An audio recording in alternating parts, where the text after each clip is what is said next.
Hey Rebel Rouser, I'm Alan Voivod, and this is Star Wars 7x7. We're at episode number 1701 today. Thank you so much for joining me for it. Thank you for subscribing. Thank you to all the patrons who are helping make this possible at patreon.com/SW7x7. And speaking of the patrons making this possible, we did questions and answers from patrons on yesterday's show, and there were more that we didn't get to feature, and one of them, in fact, is a rather meaty one, and so I thought we would address that as the main subject for today's episode, and there is an extra one as well that we'll tackle toward the end. But from Fred Butler, Fred asked if there was any record, which of course there is naturally, of other actors that tried out for the various parts of the original cast of Star Wars way back in the day, back in the 70s, trying out for the likes of Luke, Han, and Leia.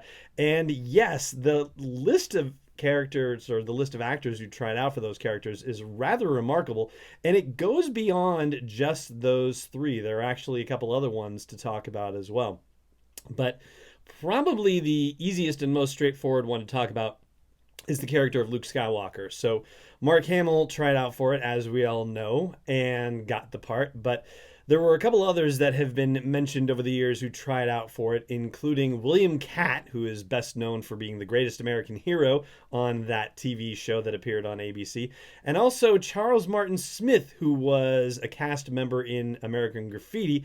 And it sort of raises the point that Star Wars nearly became American Graffiti in space in its way. And, Harrison Ford, shockingly, was the only one of the cast members who wasn't necessarily, an immediate lock for getting a part in Star Wars, even though he was in American Graffiti. So, how ironic that it would work out that way. But Charles Martin Smith did not get the part of Luke. Neither did Cindy Williams of Laverne and Shirley fame get the part of Princess Leia. She also, of course, was in American Graffiti. And other actors who went on to do pretty well for themselves, even though they did not manage to get cast as Princess Leia, include Amy Irving and Jodie Foster and Karen Allen, of course, that would be Marion Ravenwood from the Indiana Jones movies, and Terry Nunn, whose name doesn't necessarily jump out at you, but she's actually the lead singer of Berlin, as in Take My Breath Away, Berlin, right? So yeah, she also did pretty darn well for herself, all things considered. But really, casting the role of Han Solo, that seems to have been the toughest one of all. And the laundry list of actors who were up for Han Solo is rather ridiculous. I'm going to have to read all this to you because it's not memorizable, at least not on the fly. So Kurt Russell, Nick Nolte, Sylvester Stallone, Bill Murray, Christopher Walken, Burt Reynolds, Jack Nicholson, Al Pacino, Steve Martin, Chevy Chase, Billy D. Williams, yes, he even tried out for Han Solo, and Perry King, who ultimately ended up playing Han Solo in the NPR radio drama version of Star Wars.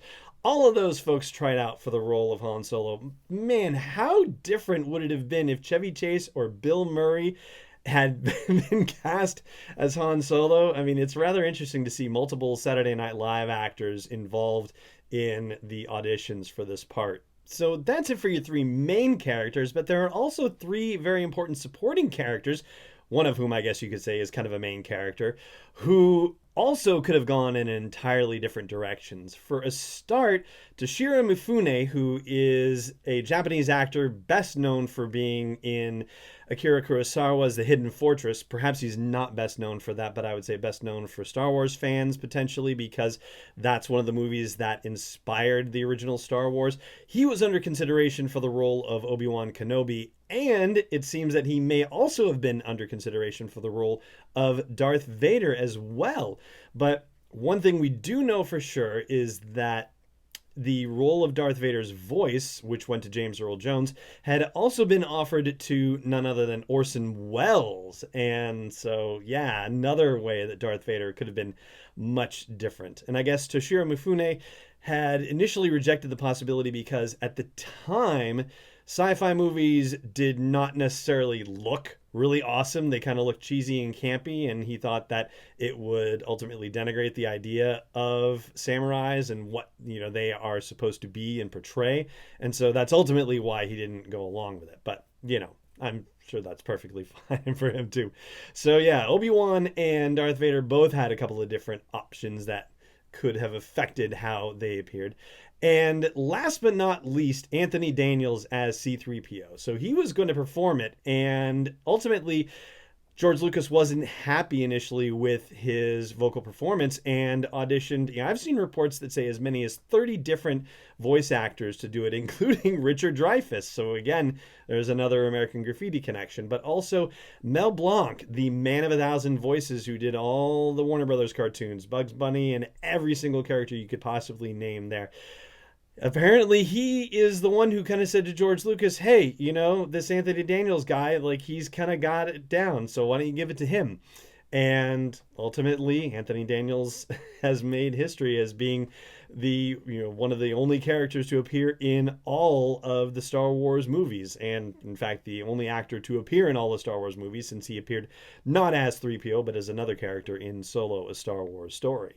And so that right there, hopefully, Fred, answers your question for you. And I'm going to answer that last other little question here in just a moment. First, though, I do want to remind you that if you are catching this show, wherever you're catching it, I hope you're subscribing to it so you get it delivered to you whenever it comes out, which is every day, of course. And because it's every day, and because, hey, 1,700 episodes is quite a feat if I do say so myself, I hope you'll think it's worth putting a little something in the tip jar and get a reward in the process at patreon.com/SW7X7. And so the other question that I was asked comes from Bobby Gordon, another patron of the show, who asked me what my favorite item is in my Star Wars collection. And, that's a really tough question. I don't have a ton of stuff, and, I'm not necessarily looking to create, the biggest collection like a Rancho Obi-Wan situation or anything like that. But I think probably if I had to be pinned down to one thing, I would manage to make it not one thing and say that it has to be the old issues of Bantha Tracks that I still have. The earliest one I have goes back to May 1981. It was issue 12 of Bantha Tracks, and it features an interview with Steven Spielberg in it. That's about as cool of a thing as I think I have. Just the record of stuff like that is really awesome. And these newsletters, which were like about 6 pages long, folded so that way they were 3 ways in, or 4 ways in, depends on how big the issues were or whatever. It's a time capsule thing that I think is, I don't know, I haven't looked on eBay to see how difficult these things are to find, but I imagine stuff like this is probably more and more difficult to find. I mean, you can still find all sorts of toys and action figures, but man, when I've been to Star Wars Celebration and seen, people selling, all sorts of Star Wars items and paraphernalia and whatnot, that's not necessarily something I've really come across. So I don't know, maybe it's not as rare as I think it is, but it's probably one of the things that I would say I treasure most in my collection. I go all the way through issue 33 in the summer of 86. At least that's what I have in this old beat up Return of the Jedi school folder that has Biker Scouts pictured on it, which, I always thought was pretty cool. But anyway, Bobby, I hope that answers your question for you, and thank you very much for asking it. And thank you to all the patrons who asked questions for the month of February, and I'll be putting out the call for the month of March questions as well. And if you want to be able to ask a question and have it answered live on the podcast, and you're not yet a patron, or you're a patron but not at the 501st level or above, then just check on patreon.com/SW7X7 and you can make it happen. And then we'll make the Q&A session happen here. And that's going to do it for today's episode of the show. Thank you so much for joining me for it, as always. And may the Force be with you, wherever in the world you may be. This podcast is not endorsed or sponsored yet by Lucasfilm Limited, Disney, or 20th Century Fox. It is intended for entertainment and information purposes only. Star Wars, the Star Wars logo, all names and pictures of Star Wars characters, vehicles, and any other related Star Wars items are registered trademarks and or copyrights of Lucasfilm Limited or their respective trademark and copyright holders. May the Force be with them. All original content is copyright 2019 by Star Wars 7x7. We hope you love it.